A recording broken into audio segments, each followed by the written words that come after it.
liberation movement or liberation greetings to all and sundry. Fellow Ambazonians, my dear people of southern Cameroon, accept liberation greetings from me, Comrade John Akuro. This Sunday, today is Sunday, September 24, 2023. I know that all over the territory of Ambazonia, we are sad, we are mourning because we are bereaved. I know that a good lot of us are, really disturbed in our minds because of what happened over there in Boyo with our brother, Comrade RK, Mr. Kumar. He fought the good fight. He stood up to a murderous system. He stood up for what he believed in, and now he's gone. I don't want to get into the few minutes of morning face until I've introduced my guest on the slot because, of course, I have a guest on the slot today. I know this is actually an impromptu broadcast because I actually have had to, come on towards the close of the week, but due to some reasons or due to some activities that I could not avoid, I really was not able to come here. But trust me, my people of Ambazonia, despite the setbacks, despite the difficulties, despite the challenges that we have before us, we as a people, we are continuing to leave our mark. As a people, we are continuing to let La République du Cameroon know that it will never be business as usual for them on our territory. Despite all their attempts of some self-styled elites determined to frustrate the desire of the people for freedom, we will continue to remain steadfast. My people of Ambazonia, like I've said it here before, Ambazonia is real. Ambazonia will happen. It's just a matter of time. But again, as a people, we can shorten this time if we decide to do what we each have to do. That is, stand together, work together. And I said here before, we are not hoping that we will have 100%. We just need 65, 70% of the critical mass of the coalition, of a coalition of the willing, determining to work together, and we focus on what needs to bring us the change we seek, what needs to bring us the freedom, the absolute independence that we are all looking for. And so on this program, I'm going to be receiving Comrade Alem, who is a member of the organizing committee of the Southern Cameroon's People's Conference that is upcoming in Canada in a matter of 3 weeks today. That's from the, is it even 3 weeks? I guess it's just 2 weeks and a few days. And that will be from October 5 to October 8. We will talk briefly about that conference and especially on this program, on the slot today, the ambition is to remind each and every one of us that Ambazonia will happen with our participation, with our commitment.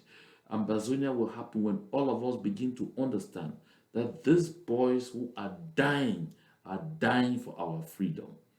As long as we don't understand that, it's going to be a very difficult road to walk. And so I'm going to turn my attention now to Comrade Alem. Comrade Alem, I know that you have really been on the move a lot lately. And so even right now, as I'm talking to you, you are on the road.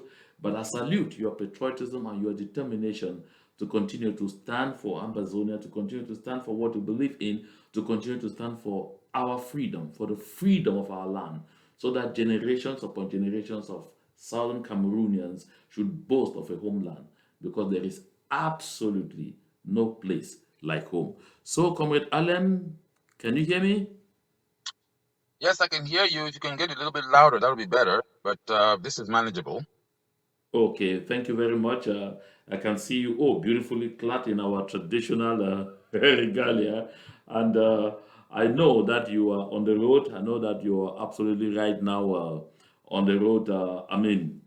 For a lot of activities still related to the freedom of our land. So, how is your Sunday coming on, though? No, Sunday has been fine. I'm actually, we are here celebrating an anniversary from one of our very well-renowned priests, uh, who is very, very active in our community and somebody who has done a lot spiritually for many, many families and many, many homes. So we are here to celebrate his anniversary, and as such, we're again, hopefully, praying for our country as well. So we're, trying to kill two birds with one stone. Yes, sir. Thank you very much, Comrade Alem. I am in a haste to get to this. You definitely heard of the passing onto glory right at the battlefront of our comrade, the RK of the British Southern Cameroon's Resistance Forces. You have a word on that? Yeah, may his soul rest in peace. It saddens us, ever since the death of one of our earlier first generals. I believe that was General Ibomba. Many of us have known that we shall all come to pass. But it's one thing to come to pass when you're fighting for your people, right? Somebody who has laid down his life for his people, somebody who has given his all. These people who have gone before us, no doubt, they gave it their all. They gave it their best shot. And what more than to offer your life? It may have been in under sad conditions, but at the end of the day, he, along with the others, will be remembered as somebody who, thanks to their efforts and thanks to their goodwill and thanks to their, um, their hearts, they are the reasons why the Southern Cameroons will become a free land. And one day we shall actually have, God willing, moment and time and place in Southern Cameroons to actually celebrate those who have gone before us and to give them a memorial burial. Thank you, Comrade Alem. It's such a bitter pill to swallow. I really like to say that Comrade RK, I mean the K really stands for Kuma, is a gentleman who who put in his all. He devoted his life from the moment the struggle, this liberation movement started. He devoted his life to ensure that the people of the southern Cameroons, that the people of Ambazonia will get freedom. That when our children and our children's children grow up, they will not be treated as subhumans like us, like it is our experience. They will not be treated with disdain. They will not only be able to get a job because of who they know, or because of what language they speak, or because of where they come from. They will be given opportunities because of what they have in them, because of what they have to offer. My people of Ambazonia, it's hard. Apologies, you can hear my voice cracking, but it's a bitter pill to swallow because not long ago we were talking here about Comrade Bitter Cola too. But trust me, these people are going in strong hope, with a strong hope that we as a people will continue this fight and ensure that by the time we also cross the bar and meet them over there where they are, we will be telling them we left a free homeland. We left a free and vibrant and democratic Ambazonia. You had the opportunity to listen to a Nigerian national talking about Bakassi and talk about all the riches that are in Bakassi and bemoaning the fact that they lost Bakassi. That is not the only place. We have resources all over our territory. I mean, the mineral scandal that is being talked about right now in Donga Mantung, in Gokutunjia, in Momo, and everything that we have all over our territory. These are the things that are causing La République du Cameroon and their colonial master France to put us under the trauma that we are facing. This is why we have to stay steadfast. This is why we have to remain determined as a people to make sure that we get to where we have to get to. So, Comrade RK, rest in power. Go in peace, brother. We will pick the mantle. We will continue the fight. You started a wonderful fight, and we will pick it up from there and we will run with it. Comrade Alem, I'm going to come back to you right now because there's something that pricks my mind. And that thing that pricks my mind is, I mean, it emanates from something I saw when Bitakola so remains were being displayed in Kumba. I saw the multitude. I could hear some people saying in the background, oh, military don't do their job, and all of those things. I could get some people. Do you have the feeling that these people who came out there en masse really recognize that that guy whose body was lying there, that his body was lying there for their sakes? Do you have that feeling that they really recognize, that they really understand that he was giving his life, and he has given his life so that our children, the children of those people standing there in that crowd, when I saw it, I did not just feel embarrassment, but I felt shame in their places. I don't know what you think about this, Comrade Allen. Um, See, Comrade John, unfortunately, we live in a very rapidly changing world, right? There used to be a time when if you saw a dead body physically, I mean, face to face or up close, there was a lot of respect, there was a lot of fear, there was a lot of doubt. And you know that in our community, there's a lot of myth, right, which lies along the lines of, being that close to the dead. But understand that the way the world is changing nowadays, things have become a little bit different. I don't know if for the good or for the bad. And I say this from a good place. I say this from a positive place. I think that now, especially in southern Cameroon, with the war that's going on there, a lot of people have been exposed to a lot of dead bodies. A lot of people have seen death up close and personal to the point where death no longer has the significance or the mysterious feeling around it that it used to have once upon a time when we were growing up as children. Again, I said you can look at this from different perspective.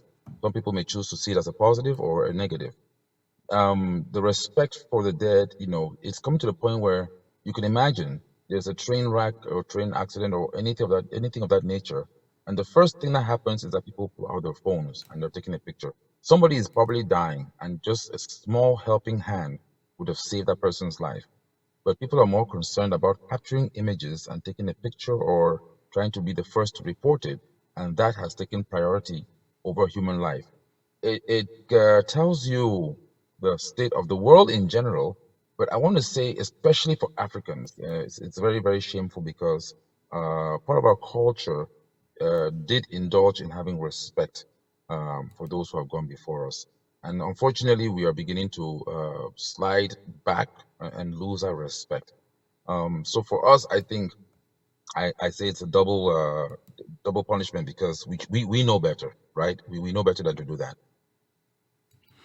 Well, thank you very much for your perspective on that, Comrade Allen. I will like us now to I would like us now to kind of get off this and to talk about the upcoming conference in Canada, the Southern Cameroon's People's Conference in Canada. And so let's get to your perspective. What is going on right now, Comrade Allen? You're a member of the organizing committee. How prepared are we? How ready are we to host that all important conference in Canada? So it's interesting you bring that up because we just had a meeting about an hour or so ago, and this meeting was for us to be able to test the waters and plug into all the other thematic committees that are involved in this conference. So unlike any other conference that has gone before us, this conference is it's a very, very huge challenge because it's a conference that's working its way from the bottom to the top. I mean that in the sense of the fact that rather than having quote unquote a person or persons telling people how the conference will be and how the conference will do, we are actually having our people, Southern Cameroonians, dictate to us how they want their conference to go. And so you're trying to massage, trying to coordinate, trying to bring together all the different ideas from our IDPs, prisoners of war, all the various groups, political, non-political, NGOs, IDPs, every aspect of the Southern Cameroons is actually involved in this conference. And so it's a huge exponential curve when it comes to the difficulty. But I believe that our determination has set us apart and has actually put us in a position where we are now much more comfortable than we were, say, a couple of weeks or months ago. And we're looking forward to actually having a nice time at the conference in Toronto, Canada, come October 5th through October 8th of this year. So, who how do you assess the level of enthusiasm thus far towards that conference? When you talk to people, when you go to the registration portal to see the number of people who have registered, or those that you are assisting in applying for visas to travel to Canada, how will you assess the level of enthusiasm? So I think I probably am privy to some knowledge on the inside, and I can probably answer with some of that knowledge. We have over 300 registered members. Now, mind you, these are people who have shown interest and who have physically gone in and registered and given their information and have been vetted to be able to attend the conference. Again, this is an all Southern Cameroonian conference, so we're making sure that the voices and the representation of this is Southern Cameroonians. Now, in terms of readiness and preparation, sorry, you have to look at this from a different perspective, right? You have the social media space, which is where a lot of people, discuss open views. But a lot of Southern Cameroonians are not necessarily on the social media space. These are the people that you pick up your phone and make a phone call to, or you email, or you write. And most of the activity right now, most of the interest in the conference is coming from that particular perspective. And I think it's coming from that because some people are a lot of not a lot, but many people are tired of some of the bickering that we do find on social media. And so something of this magnitude, in as much as may not be that present on social media, and it should, don't get me wrong, but the people that are responding to it, the people that are actually having their voices heard more now than ever, are those who are not found on social media space. And I'm talking about people that are really hit the most. I'm talking about, IDPs, talking about uh, people who are fighting, people who are Southern Cameroonians, the common day-to-day Southern Cameroonian, is really, really interested in the conference. Now, having said that, I think we can still do a lot more in terms of making noise, like our man said in Gabon. We should make some more noise, I believe. But really, what you want to have in a conference of this that nature that is, Comrade Bongo, or you call him Comrade Ali Bongo, said, "Let's make some noise." So just yeah, go ahead, make noise, make some noise, make some noise for sure. make noise, right? But when you make Make noise some and you don't noise. follow up, it's nothing but noise, right? So you want to make sure that you make noise, but you make noise to the right audience, right? Because you don't want the wrong people to participate. So you want to make noise, but you want to make sure that you're making noise to the right people, people that are really going to be have something to benefit from this conference, which would be nobody else but a Southern Cameroonian for the most part. And so the readiness, like I said, a lot of Southern Cameroonians are interested in it. You can see that from the past few weeks, just having 300 plus registered members, and not just registered as in ghost. No, no, no, no. Because like I said, there is a vetting process that goes through. These are actual Southern Cameroonians, and because of some of the toxic nature of our social media space. Some people do not even want to associate themselves with social media, right? So you'll be amazed to find out that most of the people so far who are going to be present there are people who have been doing a lot of work behind the scenes, more work and less talking. Now, again, then no one, someone's going to probably go and cut this part of the video and said, I said less work and no talking, and therefore I'm trying to accuse those of the people who are on the social media. Everyone has their own space. It's the reason why you have five fingers and they're not of the same length, right? Every finger has its own job and responsibility. This conference is targeted towards Southern Cameroonians who really want to see a change and make a difference. Those whose voices may have been lost in places like social media, those people who, because of maybe some wrongdoings and some mistakes that have been happening because of those of us in the diaspora, for which we truly apologize, may have pulled back a little bit or may have even given up altogether on the struggle. We are now realizing that because of this conference, thanks to this conference, a lot of phone calls and messages and emails and letters, even physical letters with stamps, are coming in to say, hey guys, finally there's a fresh of breath air. Let's move on. Let's make a difference. Let's make a difference. Let's make a change for our people. We definitely have to make a difference. I also want to,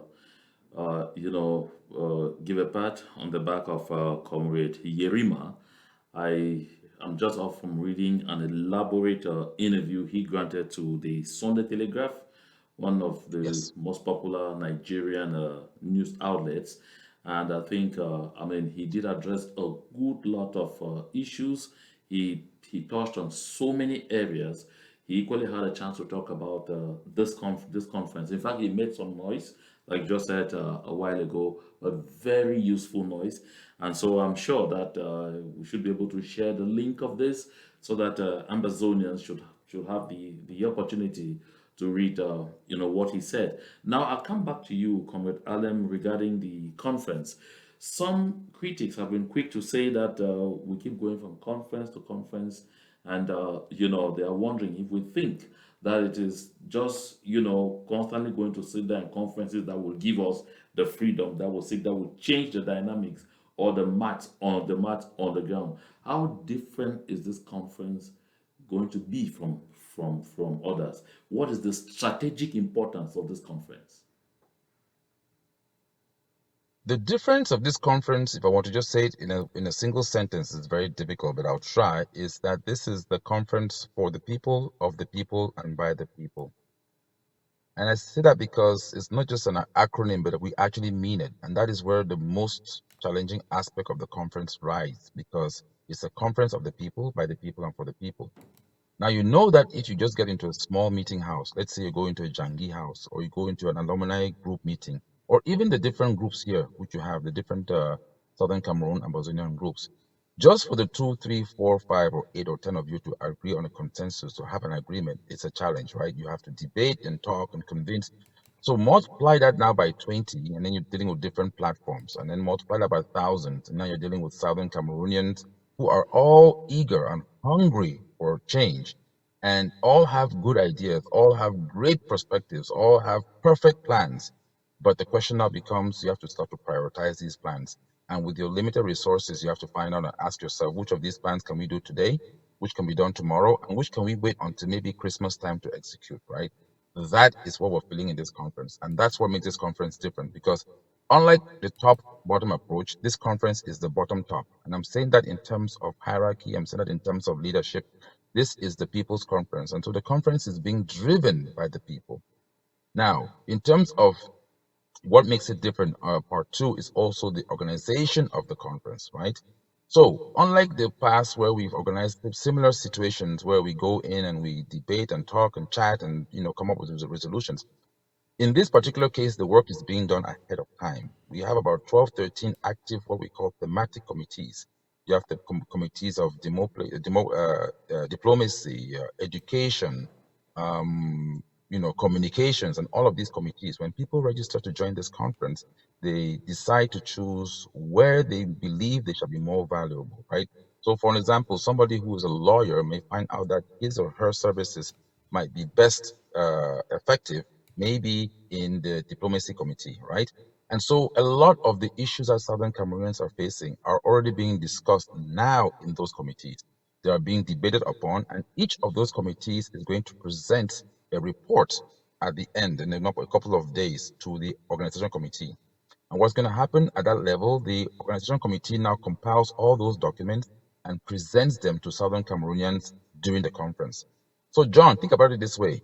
On day one, two, three, and four of the conference, we're not just going in there to start from scratch to see what we're going to discuss and talk to ourselves. No, we are going now to discuss these documents that have been put forward by Southern Cameroonians, right? And this is where we now also are using the power of virtuality and the power of physicality. Thanks to COVID, we learned and we tried to figure out different ways to use technology to our advantage. Now, we're not just going to throw that out of the window, right? We're going to use that, but there's nothing that beats a physical meeting. So, for those who are saying as another conference, what's going to be different? We learned from Toronto One when we went out for a retreat that there's nothing that can replace a face to face meeting. And so that's why we felt that we have to have a face to face again. Thank God that COVID is over for the most part.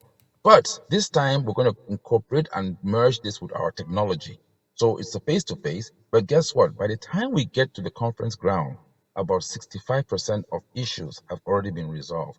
And then now the Southern Cameroonians, our refugees, our IDPs, the common mom and dad, the common man on the street now has the say to look at all of this during the conference and debate and figure out what it is that we can do. Now, Comrade How can Alem, we move forward I from want here? to interrupt you right there because that is one area that I mean, what you just said has seems to have been misinterpreted by some because my natural question after you finish talking, I was going to be there was this drive to get everybody on board prior to getting to Toronto. How far are we gone? Because some of the groups, movements, and organizations contacted and co-opted claimed that they find it difficult to come in, or they do not want to come in because they have the feeling that the agenda has already been set and they are just coming in to validate what has already been done. How do you respond to that? Well, I want to say this, and I think I can say this for a fact that it's not it's, it's that's untrue, and it's not fair, right? It's really not fair for our people. And I'm going to give an example without quoting a name. There was a gentleman who I believe is a president or a leader of one of the existing groups who had made it clear that he was not interested because he felt that there was already an agenda. Now, this gentleman actually attended our meeting, one of the meetings of the platform, and he brought this idea to the floor. And we told him that no, the reason why the organizing committee is not even yet complete, and even now that I'm talking to you today, is what, September 20, what, 2020, 21st? The organizing committee and the leadership committee are still open because it's a Southern Cameroonian thing, which means that tomorrow you can still decide to participate and join and bring in your own ideas and bring in your own things that you believe that need to be changed. For you to sit back and say you want to join something that's already there, and no, that's not correct. And I think that that's one of the reasons why we made it clear that when we do all these outreaches on our website www.scpconference.com, all those documentations are there, the different outreaches, the people we reached out to, those that we spoke to. And again, we're not going to force anybody to participate in something that he or she may not yet be ready to. Also remember that the fact that Hmm. they're not ready to participate now does not mean that they will not be participating tomorrow, right? But to go ahead with this example, he proposed, as a matter of fact, remember, then it was known as the All Ambazonian Conference. And this comrade actually proposed that one of the issues he had with the conference was the name, that the name did not sound right because the acronym was conflicting with an acronym that had been used before, especially within the Southern Cameroons. Now, mind you, that because of him and other comrades, we listened. That was a genuine complaint. It was, even though he was not yet inside the committee and he still is not in the committee, but that call that he did raise eyebrows, and the name was changed from the All Ambazonian Conference to the Southern Cameroons People's Conference. So there is no such a thing as being invited and things have already been put in place. What the comrade should have done, especially if it's coming from a genuine place, and I'm saying this not to try and point fingers, but if you're thinking that you really felt like you were slated, or you should not be invited to something, then come into the conference, belong to the leadership or organizational committee, table your concerns, and if the concerns are rejected, you have a document to walk out and say, guys, listen, just like Martin Luther King did, or Martin Luther for the church.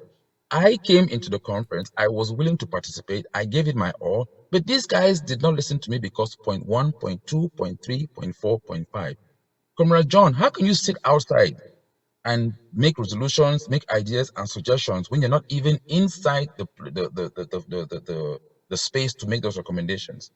My concern is not just that particular comrade, right? Because he might have a genuine concern. My concern is those who follow him or her.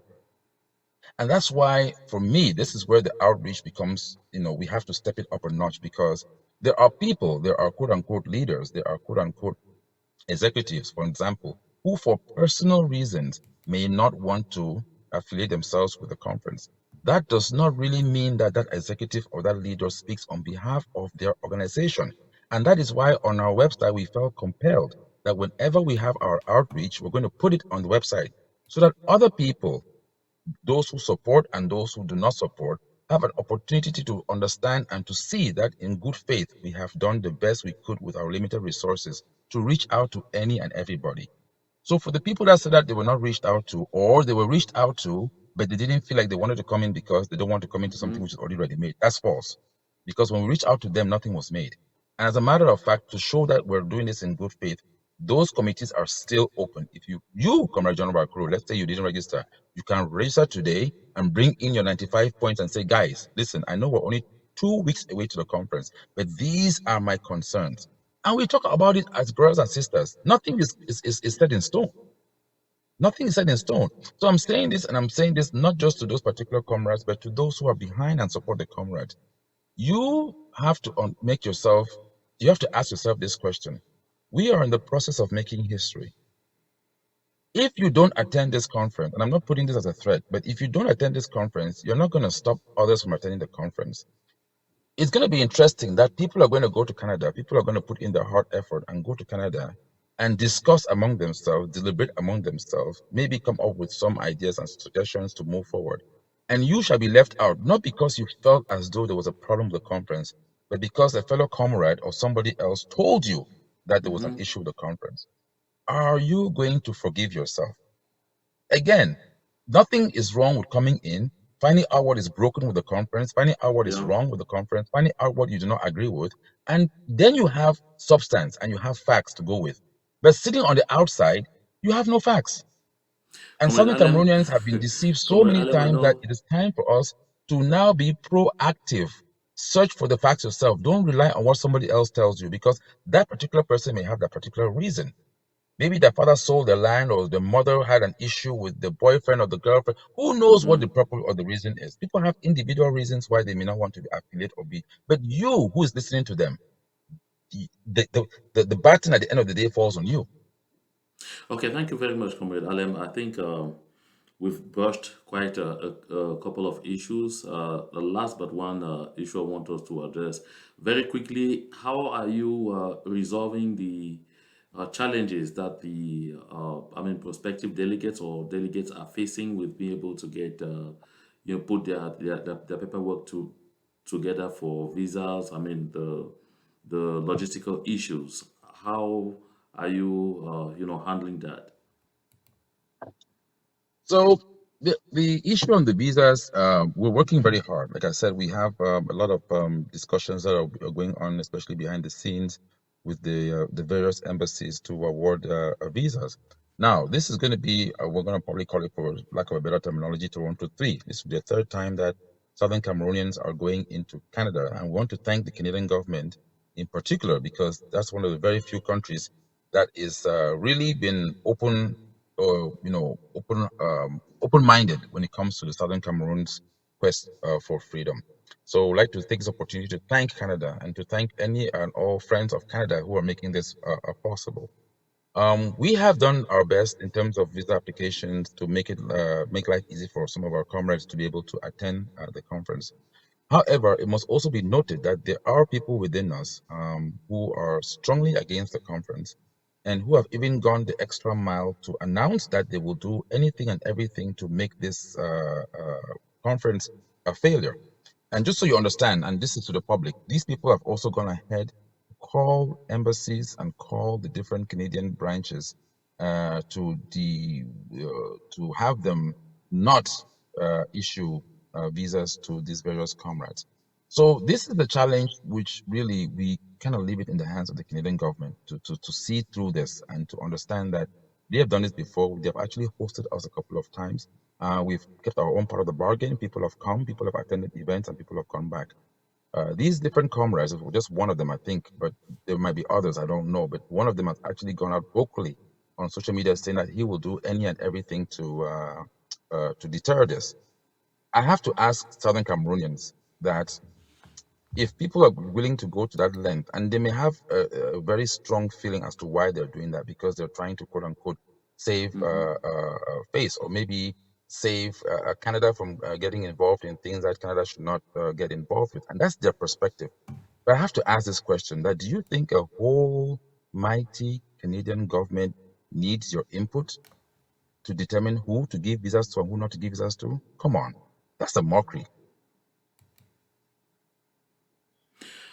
I fully understand what you mean right there, Comrade Alem. I want to thank you immensely for taking time off and getting off the road to be on a shoulder with all the risk that all the risk that this involves to be part of this particular broadcast. But just before you go, one quick question.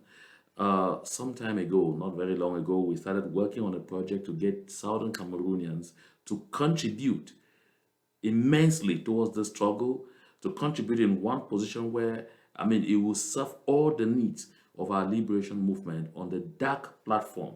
and you were working on that portal. I think we even had the opportunity to test. I think a few people have even already made contributions during the test period. When is the link going live finally? When are you coming onto this platform to explain to the people how those contributions should, be coming in? And recall, we all agreed that we had to do this in a run up to the conference in Canada to ensure that at least the people know that it is not something that's been confiscated by anyone, but that the momentum we build getting into Canada will be such that, it helps us not only refocus this struggle, but make the struggle to get sharper teeth, make this liberation movement to get sharper teeth. So where are we right now with, with the website, with the portal? So I would say that we are right now at 85 to 90% complete. The portal was actually opened, but one thing that we did not calculate was that there were some places or some countries, for example, Japan and China, where there are a lot of restrictions when it comes to the payment portals. So we were successful with having payments in Europe, payments from the United States. As a matter of fact, there is money right now that has been contributed Mhm. based on people that live in these parts of the world. But we realized that there were some of our friends and comrades in China, Japan, who tried to make payments through PayPal, and it was not accepted. And so we had to now go back to the drawing board to try to engage and work with the payment portals that are being used in those particular countries. So this is a matter of a couple of days. It should be back up online again. Again, we're trying to make this thing to be open for any and everybody. We have Southern Cameroonians all over the place. Trust me, if you go to Greenland, you shall find Southern Cameroonians there. And so one of the challenges that DAC has had is that we have to be able to accommodate all our people for the most part. We don't want to, it's been easy in the United States and Europe because their PayPal is easily and readily accepted. When dealing with Africa, for example, MTN, there's also other challenges, mobile transactions that go on there, and we have to seek permission and licensing and fees and all those things. So these are being worked upon right now. I think that within the next couple of days, because our plan was to actually have this portal running smoothly before we go into the conference, and that's still our goal and still our wish. So that's going to be done. It's just that we have to iron out some issues with countries and nations that have different rules and regulations with regards to money transfer. Thank you very much, Comrade Alem.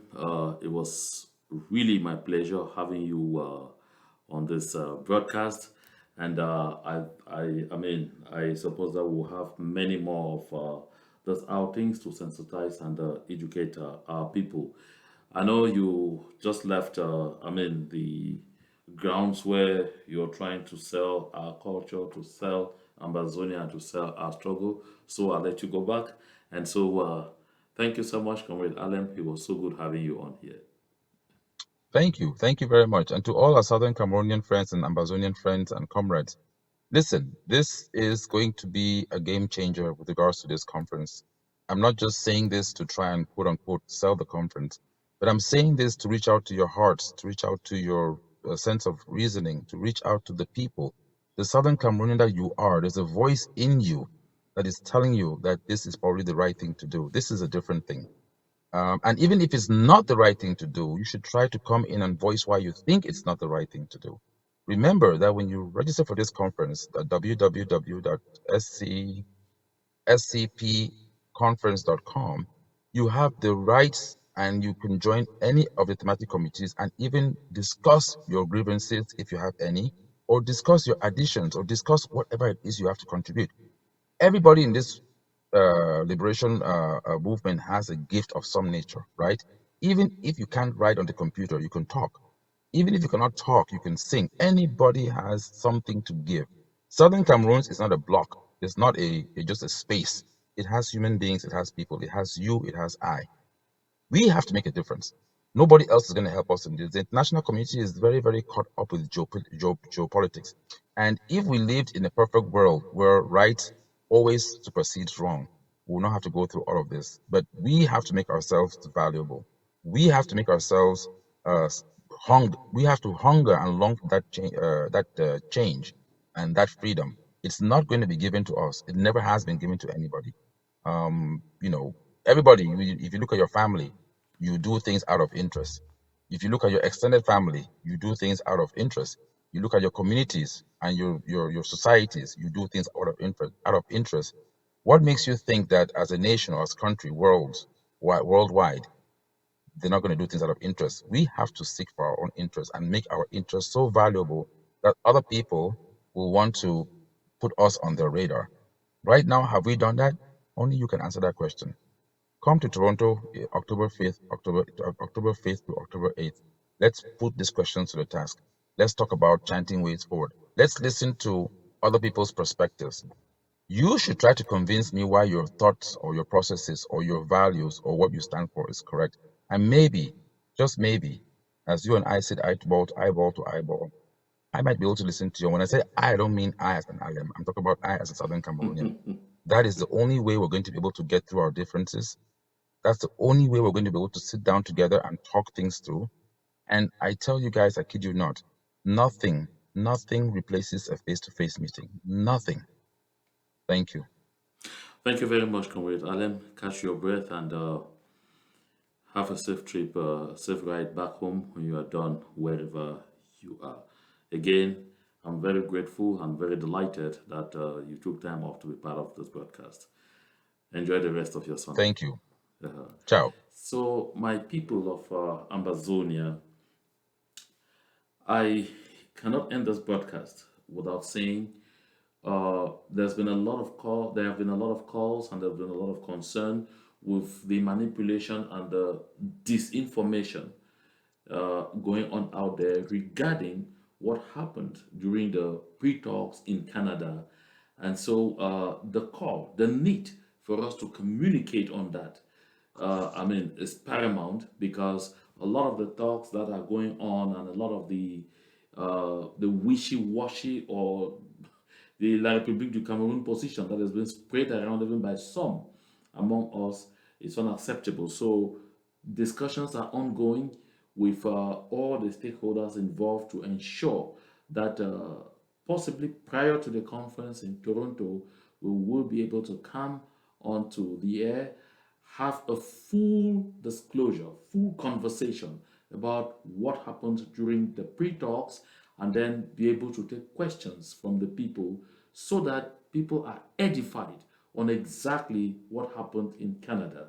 Because a good lot of what is being said out there about some kind of intransigence by the leadership of the Southern Cameroon's liberation movements regarding some proposals that were made, and not it's not just unfortunate that someone should be pilfering such lies out there. It is important that the people know exactly where we stood. But what I must say here is the Southern Cameroon side took La République du Cameroon and the international community represented there by storm. They were surprised and shocked at our show of maturity and unity. Right up to this moment, they are even still surprised that despite all the provocation from La République du Cameroon, with a lot of falsehood to cause us to irresponsibly come out to talk just because we want to talk, we have stood our grounds. We know what we are out for. We know what our people want. We are determined to make sure we get exactly what our people want. So, my people of Ambazonia, I'm delighted that you are part of this broadcast, and trust me, we'll be back here before very long. Again, this is Comrade John Akuro on the GMA Connections.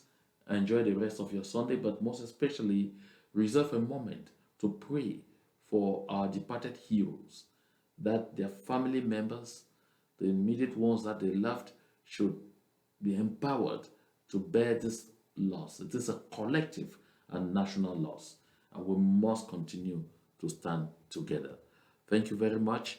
And as I always say, to God and to Him alone be all the glory. Ciao.